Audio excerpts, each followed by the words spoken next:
l'architecte des temps et de l'espace, le maître de l'histoire et le conservateur de toutes choses tant visibles qu'invisibles, Yahushua Hamashi. L'information la plus crédible, c'est dans Paul Malebo Magazine. Paul Malebo Magazine fait un zoom sur les sénateurs Sangouma Moussai, l'homme aux actions concrètes. On y trouve aussi l'édito de Patrice Bohoto, flashback d'un homme d'exception sur l'année 2022. Paul Malebo Magazine, c'est aussi ces visages bien connus du Grand Équateur. Ils sont incontournables en 2023. Poignée de main riche en signification entre Félix Tshisekedi et Sangouma Moussai, la rencontre du sénateur avec des parlementaires belges, c'est dans Paul Malebo Magazine. Paul Malebo Magazine fait la découverte de la cité intelligente des Maluku.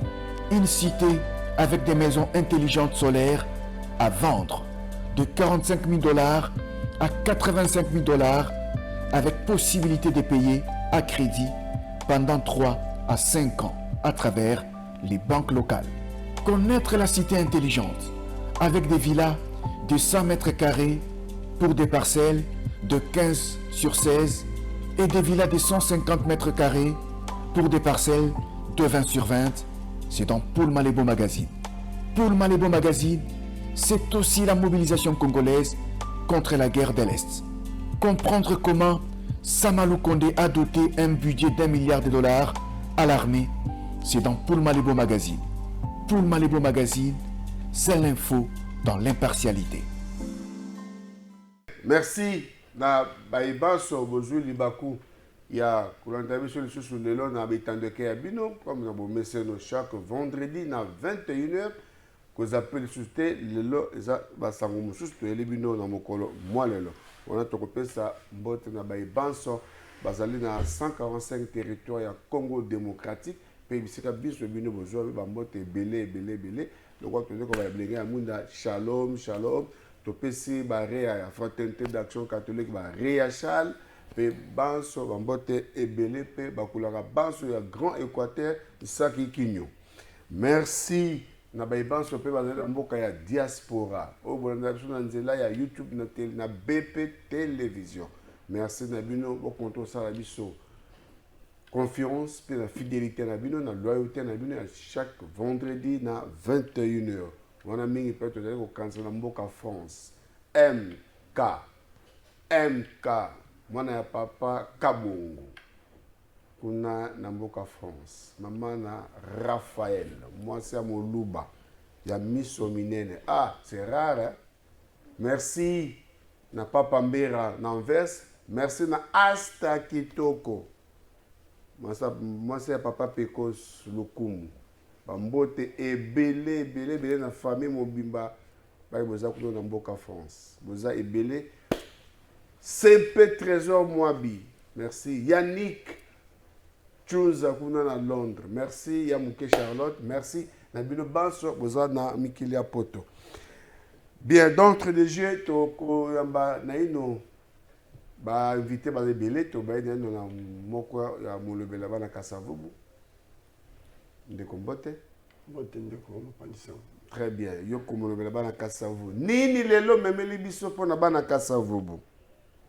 Samozali momo na muke. Bobo sarate comme na Emile Bosange hein. Merci beaucoup. Na bana base bomo ko bapesa nga ba information chaque fois pona ko le bana Kasavubu. Na banzimbela wa liboso to lubaki o veda kitaki mo na mabela sali musala ko gambela nyonso ko ta porte. Pesi ba bravo. Mais batiki suma banga mususu na ko gambela kanda mabanga moto moni wadi ko sila kaya ko moko mselo sala mate ezaki ebele ko mokondo na rompo gambela wana comme na parking na ba garage ba moteka ba café lasi moto to aleka na rompo gambela zo mona et on presque teka ba café OK rompo ta fierté ya mboka tamta zo mona mo ba fololo ba tie mo ba kita bien mais que na rompo ba ko moteka ba café ba ko monsieur parking et fonctionner faut dire gouvernement et il y a gouverneur de la ville. Mais le pas mal mon gazette. Gouverneur de la ville, qui connaît ma camboana, a peut-être touché pas beaucoup mais c'est Kasavubu. Moi, c'est que c'est vous à côté, si quand on a la Makamwana, Très bien. tu l'as là, Makamwana, depuis ton moment bébé climatisé à Zalaki, tu l'as né, maman bébé, moi, on a fait les athées, bateau, va faire la parlementaire debout à Zawana, c'est comme qui comme un problème.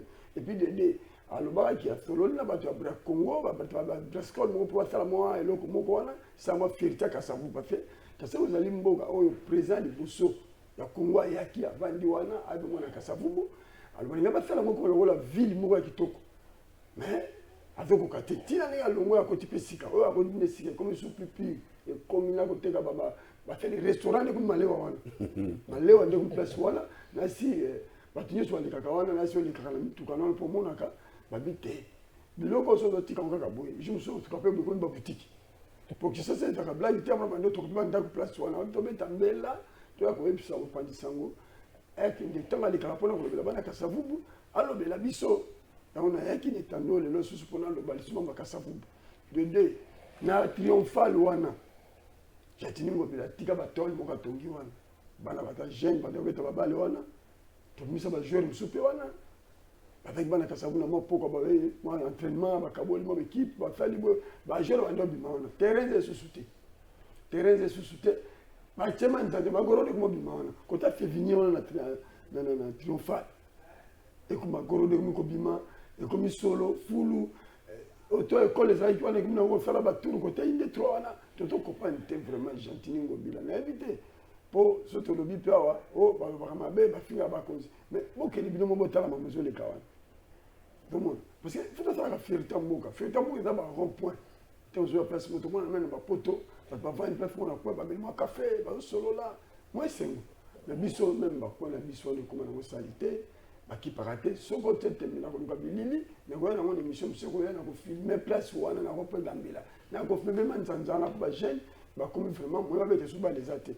C'est ça y a vraiment sans man a ipena bisayo pona ndeko na yo nani le combat kalu azali candidat na Fekofa alobi ke ay akoya na ambition mususu na ba biloko mususu sika pour le football na biso kende liboso.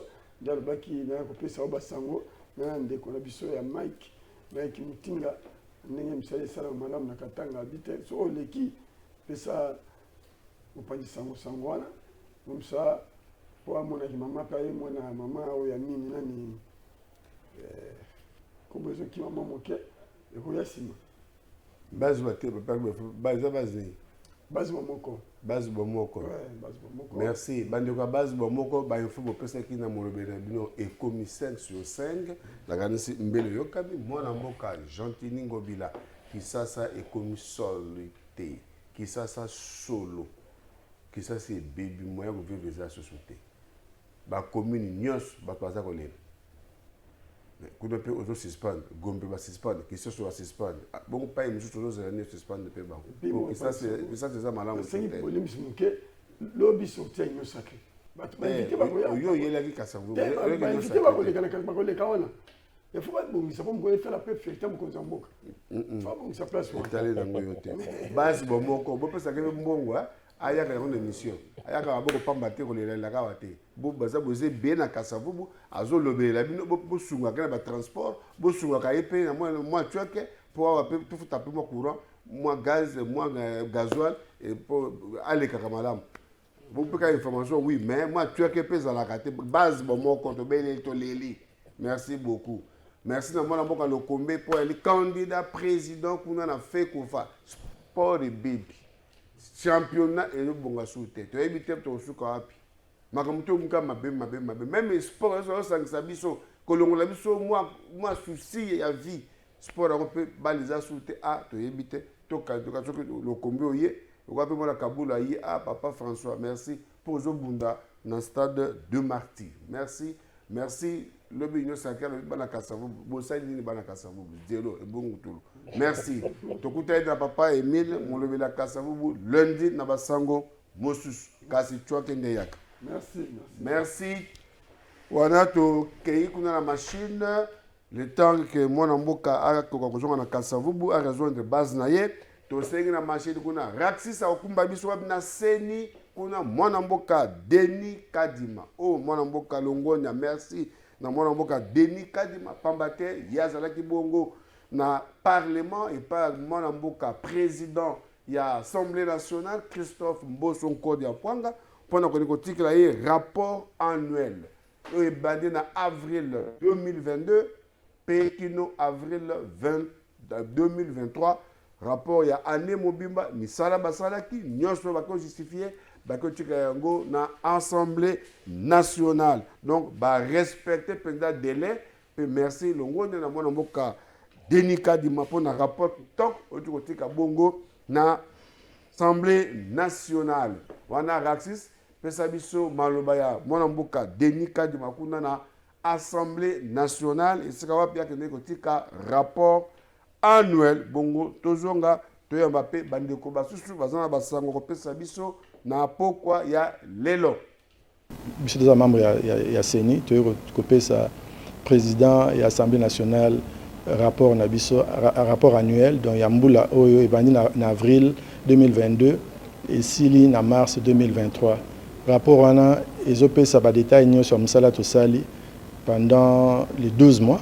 Donc, ils ont fait moi mingi nakati et là que Moussala Yosa malamu et que Namikolo et Zoya marmio so to chaki na calendrier électoral na biso et ko salama pour te dans Sukambula to sala ba élection na mboko.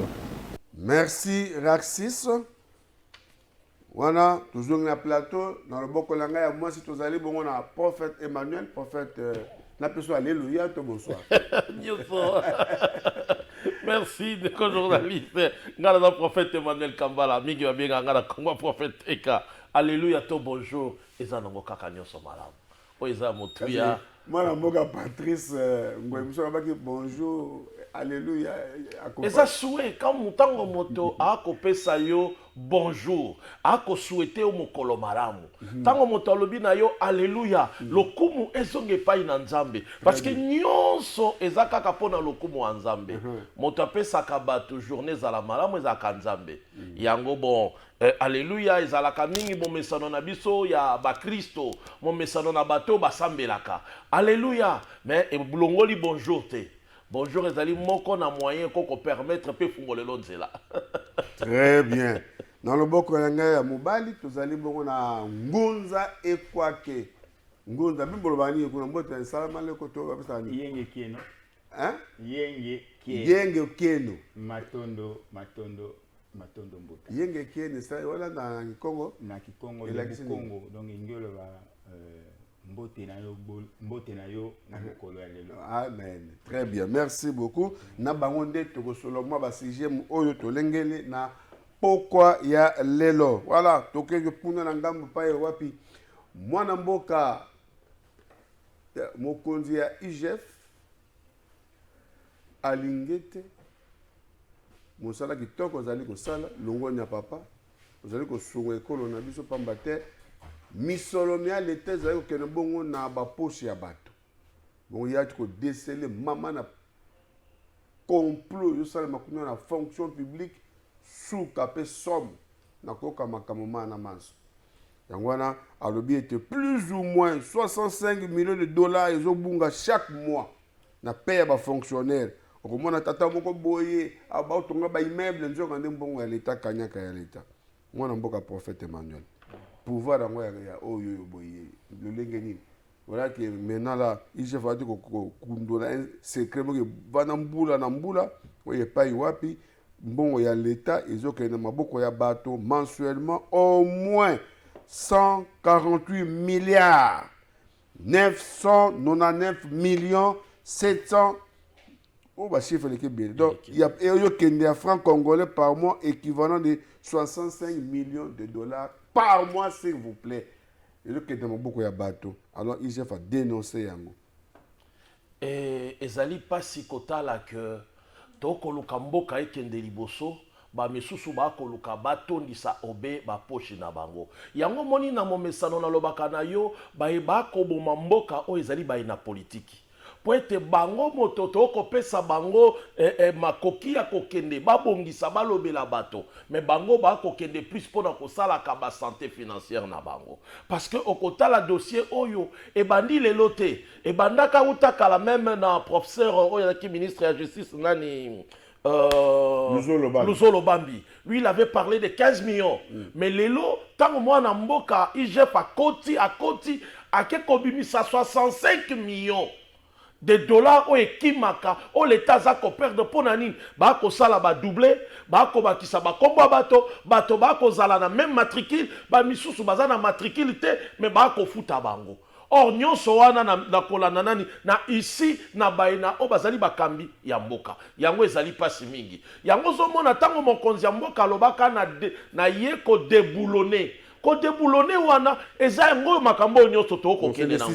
Parce qu'il faut ko panza système wana. Système wana mesanisa ki bato. Basalaka oizalaka ba santé financière na bango. Basalaka ba parti politique eliaka mbongo. Yango moni pona mboka na biso ekende liboso esengeli politique esukaka na makambo mosusu. Mais quand la politique s'ingère dans tout, et comme esika wapi bato bako komisango comme mine na bango ba puizaka ba mbongo pona ba parti na bango evimbaka. Yango tokobando kutana kaka na ba makambo ya boyi.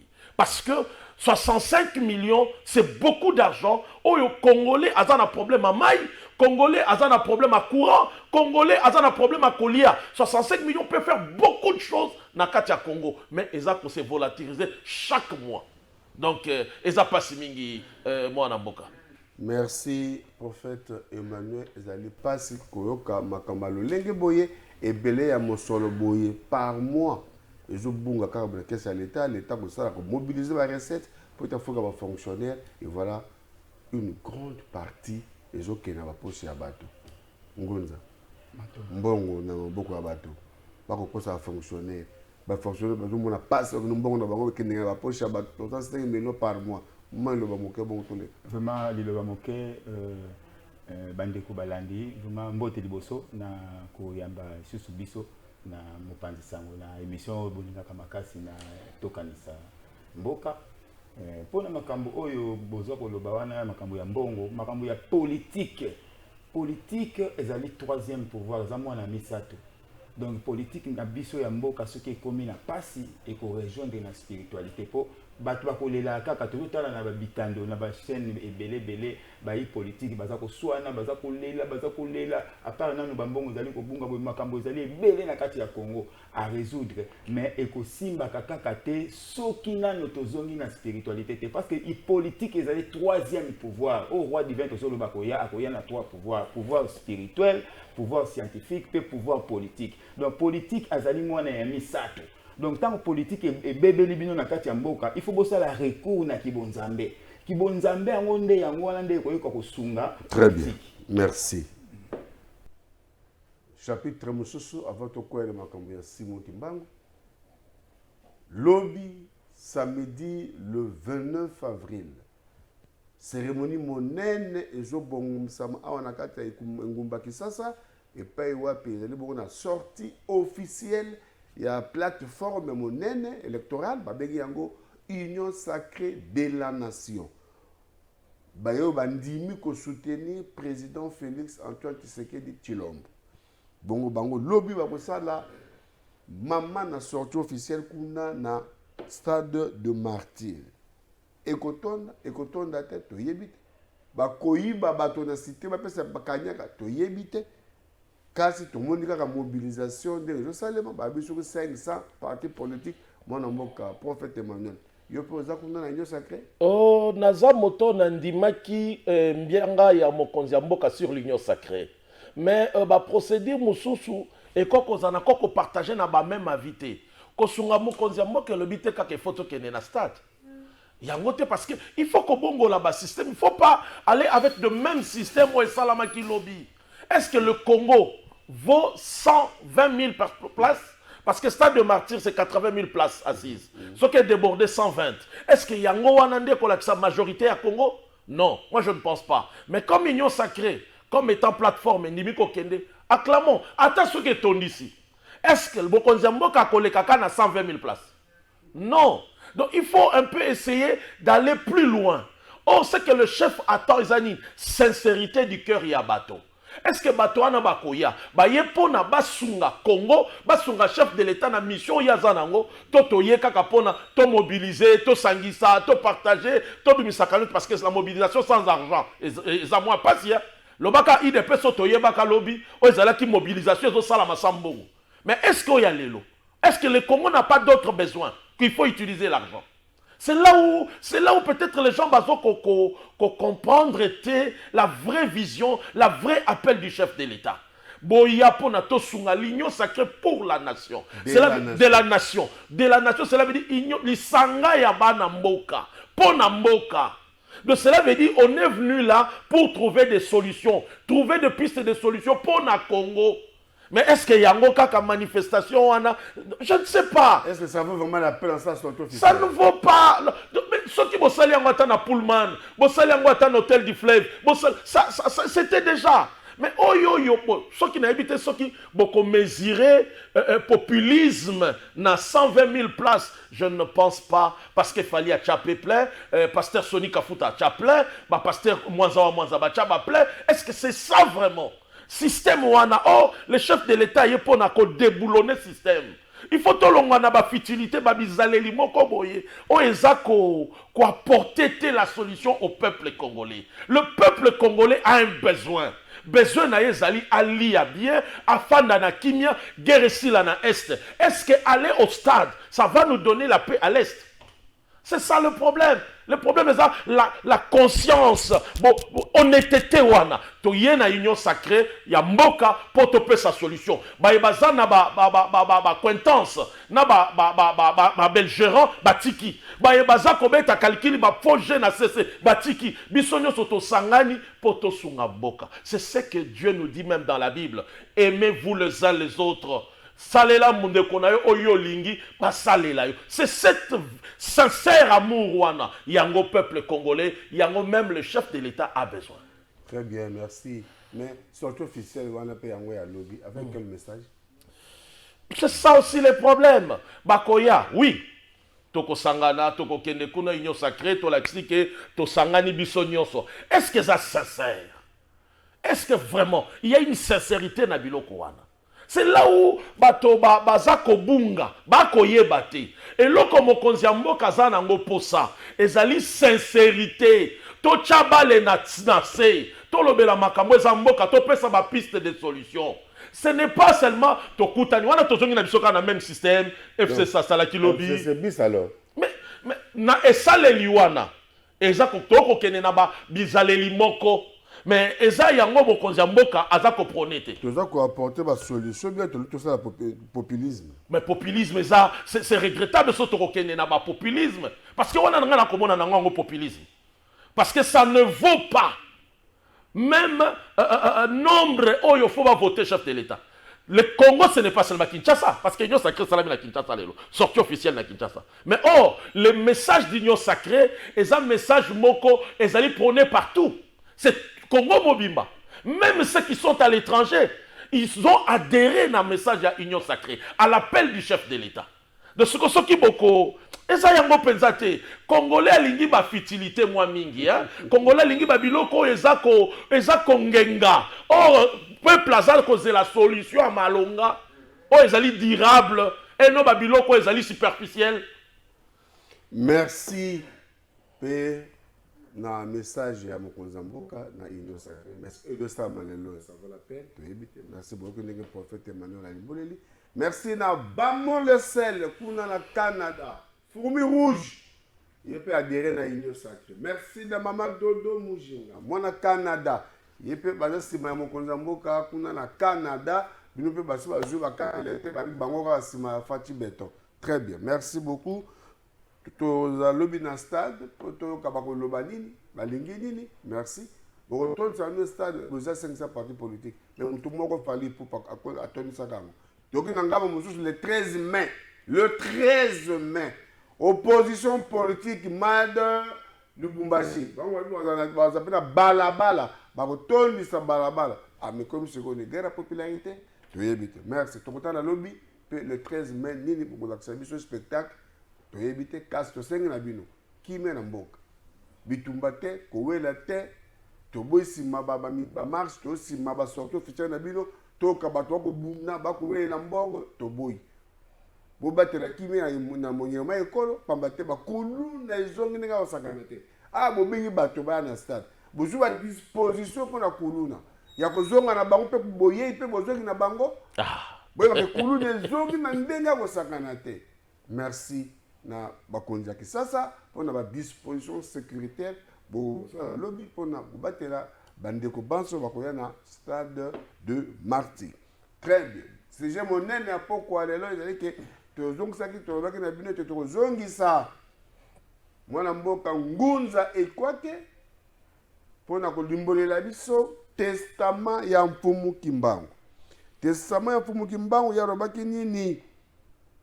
Bokoma propre histoire sacrée na bino moko. Puis il y aura un enseignant, un instructeur qui viendra pour préparer la venue du roi divin. Quel est ce roi divin qui viendra encore? Parce que Yesu Masé ayaki abi yenda kei ko bongisa bisika akozonga ko kamataka biso moko moko. Mais bango balobi bakozala arrivé ya roi divin. Mona mboka ke mbutu mutu. Alors to ça awa bomonaki déjà prophète Emmanuel a pesa boanya ndenga zo ko pesa boanya pe tozana Ngunza Ekwake bazawa basali banzambe toloka testament ya Mfumu Kimbangu mwana mboka Ngunza Ekwake. Matondo mingi bandeko balandi bozolanda biso na Congo Web. Donc tongito loba boye par rapport au ndenge papa otiko loba. Donc Yesu a lobaki akoya te. Yesu ye moko bino bozo comprendre makambo Yesu alobaki te. Na Yesu non ndenge Yesu alobaki bongo tezonga na Kimbangu. Pour qu'il faut prophétiser za ya Kimbangu pona biso. Yesu na Matthieu 15:24 alobaki boye. Matthieu 15:24 Yesu ye moko alobi ngai Yesu na yaki pona bana ya Israël oyo babunga nzela. Nalobi nango na ndinga ya bapaya. Tango ndo loba susu ba moi ba maloba ya ndinga ya bapaya français. Donc na défi yango ko defa. Moi Jésus, j'ai été venu pour brebis perdu dans la maison d'Israël. Oh Israël c'est Jacob. Jacob a bota bana 12 autres benga les 12 tribus d'Israël. Siko yonanga de total na boto bana Israël. Mobutu alobaki ke na longoli kombo Joseph, je ne peux pas être un Joseph parce que moi je ne suis pas un juif. Cardinal Malula longola kombo Joseph atikala Malula. Alors salaka Lina, Ligue Nego africaine. Yango tina pe batakela kai. Donc biso toza ba juif te, biso toza ba né Congo. Alors sauveur na biso ezali Mfumu Kimbangu. Pour chaque race est dans la sauveur nango. Race rouge ba na sauveur na bango Mahomet. Jésus est venu pour le brebis égaré perdu de la maison d'Israël. Oh, c'est ça. OK, prophète. C'est là où Bérésie est au Salama. Et c'est quand Bérésie est au Salama. Christ alobi, celui qui m'a vu a vu le Père. Bible le binabiso na Jean 3,16. Car Dieu a tant aimé le monde qu'il a donné son Fils unique, afin quiconque croit à lui ne périsse point. Alors je suis venu vers le mien, les siens. Les siens ne m'ont pas reçu. Et maintenant je me retourne vers les nations. Vous comprenez? Donc na yeli parce que na botameli na nzela wana. To omoni l'herméneutique interprétation. Ce qui te bandi ko kenda nango na lolenge ya boyebi ya bomoto. Cela ne veut pas dire que je ne crois pas Kimbangu. Je crois Kimbangu comme étant un prophète de Dieu qui a prophétisé au nom de Jésus-Christ. Et je sais que cet homme a apporté beaucoup de choses au Congo. Mais l'amener dans l'histoire de Jésus-Christ, c'est là où Moni Kokabwana Ezoya. Parce que Batoba kolinga kolimbola makambo na lolenge na bango. Très bien. Tokende kota siko na testament oyo Mfumu Kimbangu alobaki. Voilà, nangina kota na testament mais nangina talisa ke Mfumu Kimbangu le 6 avril 1921 azongelaki kibonzambe ya bakoko na ye. Alors kibonzambe ya bakoko wana Bible eyaki epai na biso le 3 mai 1491. Bible nde eyaki. Et puis Bible tango eyaki bato bayaki nango baza ba romain. Mais tant que les Romains ont na kati Bible kuna bakomi kaka bakoko oyo ya bayuda. Donc Romain est na Bible mais na kati kuna makambo ya bayuda. Donc Dieu tant que moi je suis un na kota na testament ya sauveur na biso mais tant que Dieu dit que le batata mokeli était ni le créateur Dieu elingi ko ba domination internationale européenne ini et loko bungi si biso na kati ya mboka oyo pasi o bozo mona oyo surtout oyo ko changer te soki bo comprendre ki bonzambe ya bakulu te nde yango na sauveur na biso kwa nini za Kimbangu tango batiaki etango tozolata tango tomema ba Belge na bachipoi Kimbangu batiaki kuna na kasho na Lubumbashi kasi ba Belge na ba occidentaux bakendaki kolanda Kimbangu kuna na occidentaux na kasho ya Lubumbashi kokende ko délibérer roi Albert et Kimbangu apesaki bango ke ndenge na zoko ko délibérer roi Albert kuna na kasho et pas ba allemand na se mai donc problème na biso fo botika baindo libre po ba occidentaux ba komaki ko bomba baindo nde yango wana Tina Oyo, roi Albert a signé qui pour l'indépendance il y a le 30 juin 1960 Oyo, roi Bodo Bayaki ko exécuté yango. Mais la nata lisa obo, biso to bandai ko lata ba mangonda. Pona lelo yo lata veste ndengo zawana. Batu ba lata ka veste liboso ba nkulu na yo komona bango ba Joseph Kasavubu na ba Lumumba ba lata ka ba veste. Mais ba lata ka ba veste, mais il y a quelqu'un qui a combattu pour ça. Fumu Kimbangu abondi na ba occidentaux et puis yende mutakende ko longola roi Albert pona a signé pona lelo yo ba pesa biso indépendance yo oya ko lata veste. Alors soki to ko reconnaître le sauveur oyote et ko za toujours passer. Yango na papa nya surtout soka boti bana na ye atika ka testament. Soka atiki testament on a yango nde et ko za la même bande ko papa baye ba ko boti la biso le pango te ko testament na biso ezali. Yango na sauveur ya race noire donc Fumu Kimbangu to bengi sauveur, libérateur, restaurateur ya peuple Congo pe race noire ya mokili mobimba. Azali prophète, azali sauveur, libérateur et restaurateur. Parce que pour na yo zala lelo, ba mindele batika yo yende muto abundaki. Yango message na ye ezalaki le na Mbanza Sanda un certain samedi na 9h du matin. Alobaki boye. Alobaki, nous aurons notre propre livre sacré bolimbi sangai na ndinga ya bapaya lo langue ya bapaya pour français ya bisoté exam ya bapaya donc na défi ngona nko defa pour na bino bosi botika na bino déjà balingala ba swahili bokoma mnoka na ba français na bana tout bozola c'est bon ba français ngona to tanga mpe na français pour vous comprendre bien alobaki boy ezalaki un certain samedi na 9h du matin na Mbanza Sanda sauveur na yo alobaki boy nous aurons notre propre livre sacré dans lequel sont écrites des choses cachées pour la race noire et le peuple Congo. Un enseignant viendra avant mon retour pour écrire ces livres et préparer l'arrivée du roi divin. Il sera combattu par la génération de son temps, mais petit à petit, beaucoup de gens comprendront et suivront son enseignement. Car sans cet enseignant qui préparera le peuple, car l'arrivée du roi sera très meurtrière et sans pardon. Et sur ces enseignements, monsieur, soit autant la relax, Sabino, le sous mon monsieur, ses alliés, on a papa, ou Yambanga, la hôtel, Sabino, le sous enseignement, monsieur, il sera meurtrier il sera très meurtrier et sans pardon. Alors, il faut que le peuple du Congo soit instruit avant cet événement. Il y a un tel Sabino qui m'a président et indépendant président Kakate, quand papa reposait la question, tu as dit les premiers présidents de la Kiti, na 4e, na 5e, aussi là. Il faudra qu'une longue période pour que le peuple Congo et l'homme noir acquièrent sa maturité spirituelle. Celle-ci lui permettra d'acquérir son indépendance matérielle. Alors s'accomplira la 3e étape. Dans celle-ci naîtra un grand roi divin. Il viendra avec 3 pouvoirs. Pouvoir spirituel, donc Nzambi, donc Kibonzambe, pouvoir scientifique, donc Imazaï, donc invention, et pouvoir politique, donc Imayala, roi divin. Et puis, moi-même, Kimbangu, je serai le représentant de ces rois. Donc, la promesse. Donc, Fumu Kimbangu appelle ça qui promesse, c'est que peuple Congo na race noire ya mokili mobimba. Ok, promesse, on a ezali ndinga ya bapaya. Soko toye na ki Congo, eza Chilulu. Soko toye na na Lingala, eza Bilaka. Promesse na Swahili, bino ba Swahili boyebi, promesse na Chiluba bino na Chiluba boyebi. Mais nga na interpréter yo kaka ke na Kikongo ezali Chilulu, na Lingala ezali Bilaka. Alors Bilaka ezali Bilaka ya sauveur o ya koya ko sauver biso na mboka oyo na ba pasi nyoso boza ko loba ba guerre ba mabele ko bukana Kimbangu adinda na mabele tina ceinture awa akima mbangu mabele zo pasuka. Siko yo mabele zo pasuka kuna na monga fula yo zo le bake bakonzi ya mboka botale la biso likambo oyo mais bakonzi ya mboka baza ba sauveur te il y a un sauveur Kimbangu oyo bino bokoki kotalisa ye ndenge mabele wana zo pasuka oyo bokoki kotalisa ye makambo ezo leka na este mutu akosisa ngo azate nani akotombola mosapi akosisa kuluna na mboka oyo azate à part kaka Fumu Kimbangu. Pour Fumu Kimbangu ndaza sauveur na biso. Nibine na politique ezali babia oya na 3 pouvoirs.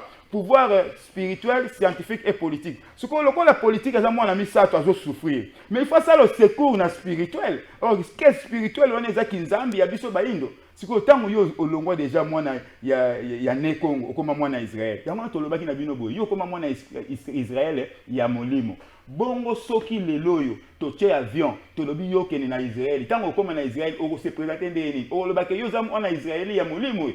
Quand on peut présenter vous, on se présenter une carte électeur. Dans laquelle tribu? Tango tolobaka ke toyambi yeso. Toza komemamate ke toza, on parle de la spiritualité. Hein? La spiritualité, ce n'est pas le physique. Boyami yesu ezali bongoy. Prophète Kimbango, biso tozo loye mosakoli. Pour makambo aloba eza yango. Ce qui doit amener l'homme noir, c'est connaître son histoire, récupérer sa science. Sa science, ce n'est pas que Kimbango Dieu. Culture. S'il vous plaît, tozo kene malembe. A récupérer science naï. Science naï na culture naï. Parce que Bible le bin na biso boy. Ajouter sur la foi la connaissance. Sur la connaissance la science. Sur la science la vertu. Donc moto na boyambi tango ndimi esengelo bakisa mayele esengelo bakisa boyebi wana yo ko bakisa vertu et loko eza ko boma biso na mboka na biso yango wana. Nous manquons la foi et nous ne voulons pas ajouter la science pour te bien t'amener à comprendre d'autres choses mon frère. La Bible, dans la Bible, soit dans la préface de la Bible, on parle aussi de l'Afrique. Parce que l'histoire de la Bible ne peut pas exclure l'Afrique. Parce que l'Israël est sorti de l'Afrique. Qu'est-ce que la Bible? Moïse, qui était israélien, il est aussi un Africain. Parce que, beaucoup de gens qui Pharaon. Pharaon a nazaki na potote, ezaki en Afrique. Donc c'est pour te dire que l'Afrique est dans la Bible. Oh, c'est important, c'est bon moï. Bon moï yango tozongo kat na Yesu. Kimbangu. Comment Afrique na Bible ezata? Oh là, et bon Éthiopie ni Éthiopie azawat. Et bon Égypte ezalaki wat. Parce que c'est dans la Bible. L'histoire de la Bible est bandi batangi ba nyonso wana batangi na Afrique. Le problème maintenant c'est quoi? Eza nangote ke Kimbangu Yesu. Parce que Yesu est kopé sa bon moï. Oya kondima ye. Yesu aboyi Kimbangu te. Kimbangu asaleli nzambe na ye na nzela na Yesu Masia. Parce que Kimbangu fut un protestant. Il a parlé de Jésus. Et l'autre est compliqué, vivre cette puissance. Et comment nègre à l'époque abanda koloba sur l'indépendance. Parce que le vocabulaire est limité. Yango etungi saki mondele. Etungi si comment nanguya nzambe na dimension wana. Mais ça c'est un problème lié na lobiko. Problème en mboka na biso est lié parce que bato baza sincérité et puis bato baza na boyambité. Bazana bolingote or bolingo ya solo et ya katango muto akoti bonzambe kati na ye abandi ko produire yango. Très bien, on évolue, très bien. Mfumoki Mbango alobaki, un enseignant viendra pour préparer l'arrivée du roi divin. Est-ce que enseignant va commis pour nous préparer arriver à droite du roi divin et par rapport à la 4e génération? Oui, arriver au binom au bozomo na baza ko tangisa. Bango wana baza enseignant au Mfumoki Mbango. Baza ba tangisa. Bon, tozomo na déjà Nelson Yanzila atangisaka. Atangisaka ngai naza molobeli. Donc on a défendu nos langues muke nazali porte-parole, il y a sauveur, libérateur, restaurateur, il y a peuple Congo donc Mfumoki Mbango naza porte-parole nae. Kasi motangi ici ezali Nelson Yanzila. Binomo bozomona ba été ezali kuna na ba école oyo Nelson Yanzila sali ba écriture oyo alphabet ba tangara nango kuna te. Kuna tozana ba écriture oyo ya ba indo oyo ba tangara kuna donc motangi ça déjà yango na bino peke roi divin pe azali mais roi divin ngo ezali pouvoir moko boye ekokitela nde moto azana ye déjà siko lendo wana nde ekokita ndeko latae azali pe déjà et il viendra avec trois pouvoirs ya wana nata disa OK et loko ni o biso to bungela na spiritualité oyo biso to salela lelo na balabala moko 20 églises yango te donc kibonzambe na biso nde o ya baindo, donc spiritualité ya biso baindo ya ngonde tobunga po tobungela pona nini tobungela le 3 mai 1491 tango Diego Kao ayaki na ba catholique nde baye kobungisa biso. La Bible d'abord, qu'est-ce que la Bible? La Bible ngolo ba biblos, donc ezali mikanda ya ba livre ya batu oyo bakomi selon un tel. Oui, selon notre que malembe. Nous avons besoin de yeba moto yo bini bomi akoya pour nous préparer roi divin, arriver à 3 divins ou akoya roi divin, on a 3 pouvoirs spirituels, scientifiques et politiques. Est-ce que moté ya wa sa komi olobi bazote déjà moté azali déjà très bien mais oyebi hein ce que otali et procédure à ça kokende nango. On comprend toujours qu'il y a quelqu'un qui se cache derrière. Oui. Cette personne-là veut sortir l'image que c'est lui le roi divin qui viendra. À la longue, Borobi Misaï. S'il vous plaît. À la longue, parce que là, on a procédé, lui, c'est un messager, mais le roi viendra. Or, le même message, on l'a déjà entendu. On a bien dans la cour, la théologie, les sectes aux hérésies. Les sectes aux hérésies, et il y a Kapeka Bongo. On dit, ceux qui vont comprendre, Abandi Alobi, lui, c'est un messager, mais le prophète roi viendra. Le prophète roi viendra pour faire quoi? Pour régner maintenant sur le Congo, non? Et apporter cette spiritualité, science et politique, non? Or, moi, je te dirais ceci. Jamais Congo est un régime royal. Il y a un royaume. Tout comme un 4e pouvoir. Oyo, Lelo, sur le plan prophétie à Kimbao. Il y a un moment na Sengaka, historien Nabiso, qu'ils écrivent le vrai histoire du Congo. Parce que ça va nous éviter beaucoup des hérésies. Oui, sur la prophétie de Kimbao, Oya Zoloba, avec leader Naï, il y a aussi d'autres aussi Bakoya. Bako parler pe na leader na bango. On se comprend. Mais référence ezozalate. Mais tu vois aujourd'hui Kimba Waloba qui 4e génération de 4e président Kimba Waloba qui na 4e génération. Génération ngolo ba 100 ans ya Salaki. 100 ans ya Salaki donc le 6 avril 1921 au 6 avril 2021 il Salaki 100 ans. 100 ans on a donc ezali siècle mobimba. Donc 25 donc Mbanduayi ya Mbandua Chilo de la 4e génération la promesse ya Fumukimba. Quelle est cette promesse? Promesse en ezali que vous aurez votre roi divin.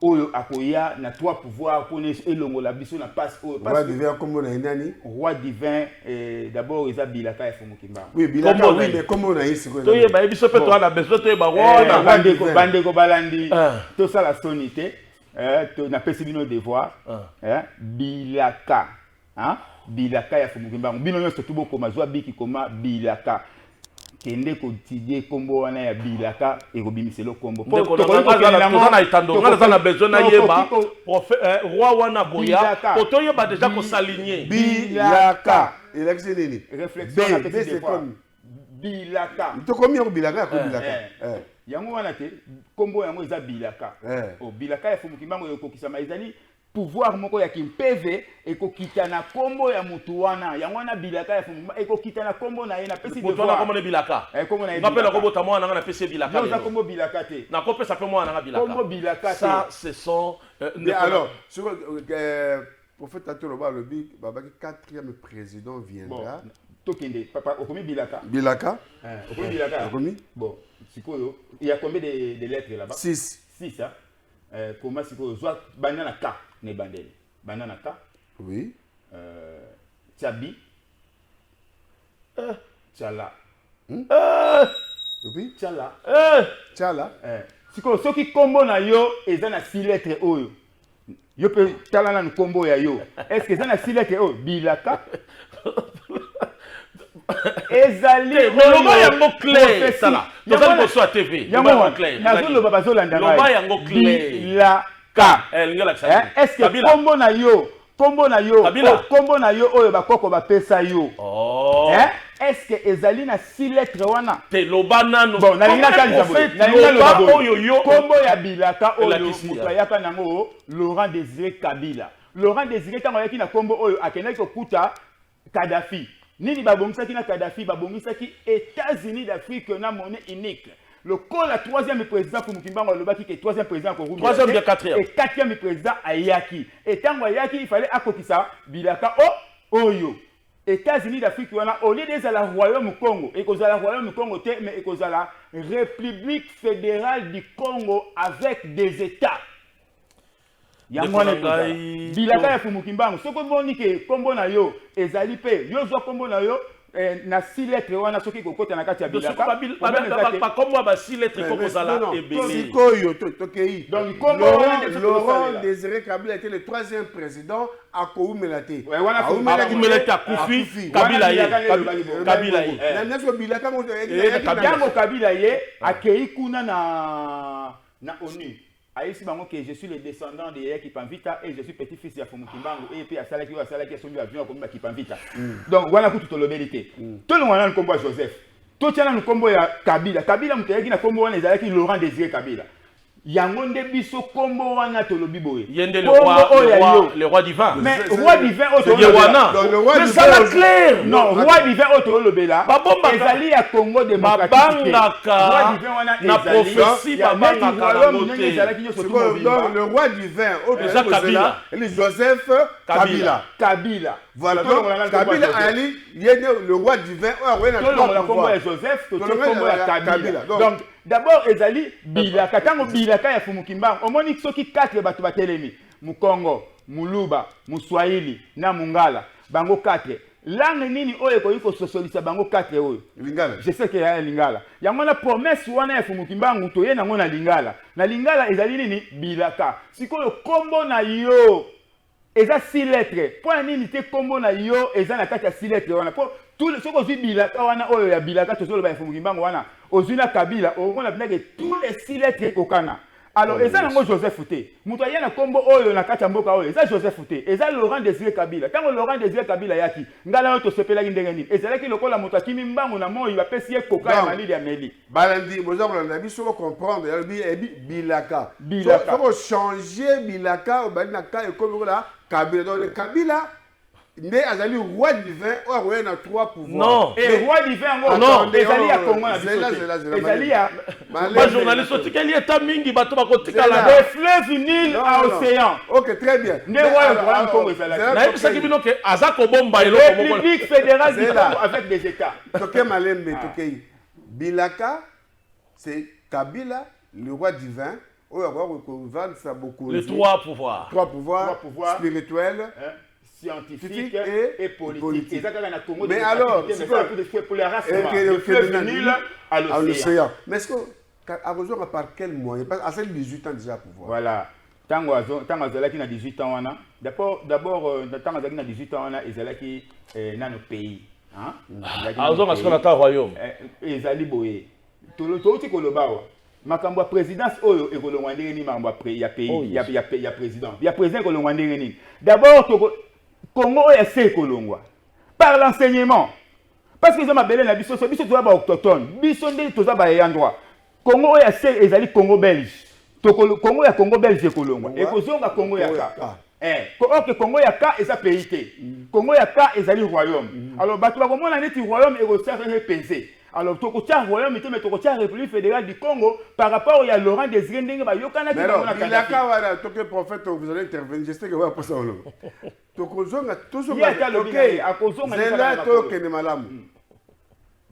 4e président viendra. Ça, c'est ce mot qui me bat. Mais Kabila dont tu parles, avec le 4e président, n'est-ce pas? Oui. Accueilli. Félix est comme 5e président. Non. 4e président, c'était Joseph Kabila. Mais sur ce que moni son excellence Fathi Beton Ayaki, c'est pour, avant tout qu'il y ait la royauté et la République fédérale du Congo avec des États, il fallait mieux qu'aussi ça 4 langues nationales. C'est pour cela, au moni, premier président Zaki Mukongo, deuxième président Zaki Mungala, et Baswahili Bazwaki, Baluba Bazui. Si quand on qu'il y a la royauté, on a ya Congo. Royaume nabiso ezalaki des fleuves Nil à l'océan. Ndengolande ezalaki avant bakatango na 1885 na conférence diabolique de Berlin. Ndewana. Mais tant que longoli makambo ya ba Congo ya ba conférence diabolique de Berlin, to longoli Congo belge, c'est que tozonga na tozongi na yote ke na ndenge tozongi na ki royaume. Tozongi na mabele na biso ndenge ezalaki. Prophète Vous croyez à Sino Kimbangu? Je crois La Simon prophétie de Kimbangu, le 4e président de la République, il y a Bilaka Kabila comme 4e Nandimi président. yango te, Comme naza président te. naza Comme roi. naza Comme contre, roi divin. Comme roi divin. Kabila est révélé comme roi divin. Kabila. naza nandimi Donc, babiloko Kabila wana Bilaka. te. Ok, très bien. 4e président, oui. Nayebi ke Kimbangu asakolaki. Omoni eloko na lobaka, il faut pas réformer le système éducatif na biso. C'est parce que l'homme noir doit connaître son histoire. Il doit connaître ses héros. Aye baba héros na ye baloba kinini. Lelo toyebi exactement Kimbangu alobate. Parce que oyazo loba soto ke na nkamba. Ils donneront d'autres interprétations. Kambaza chrétien. Ceux qui toquent les lots na ba bundu Congo banini, ils donneront d'autres interprétations. C'est pour te dire une chose. Nalobaki nabino qu'il cache quelqu'un derrière lui. Parce que namona qui déjà forme Azolobela. On est quand même politicien. Non, non, mais oui, moi je fais la politique. Moi, je à fais pas la l'université. politique. Mais je suis un homme de Dieu. Je te dis ceci. Dieu, c'est pas C'est que un le créateur. Congo a besoin. Le Congo a besoin de la foi. La foi, la chrétienité Un homme et de la Dieu. sincérité du cœur. Bien, merci. Et ne prenons pas Non, Dieu ça, est ça va pas créateur. aider le Congo. Le Congo a besoin de la sincérité du Bien, cœur. très bien. C'est ce que le Congo a besoin. 30 secondes. Dernier mot, 30 secondes. Oui, vraiment, matondo mingi ezamba la liboso te ya suka bakobengisa biso biso toroya kodécortiquer toroya kolakisa bino mpenza mpo un peuple sans histoire c'est un peuple mort. Donc toroyi kobetela bato histoire ya bible te bible eza biblos oyo eyaki le 3 mai 1491 eza livre oyo eyaki na fimbu mpe na tuerie. Très donc bien. eloko ya kibonzambe Quand je parle de la Bible, c'est le livre où il y a l'évangile. Colonisation. Mais quand on parle de l'histoire, dans le baka surtout, mais tout se cache derrière les gens. Boye bayango sali ya mboko oyo ezo dépendre na biso moko ba congolais. To koma histoire na biso, to sunga mboka na biso. To tika ko se cacher derrière ba biloko eza futile. Oye ko apporter biso absolument rien du tout.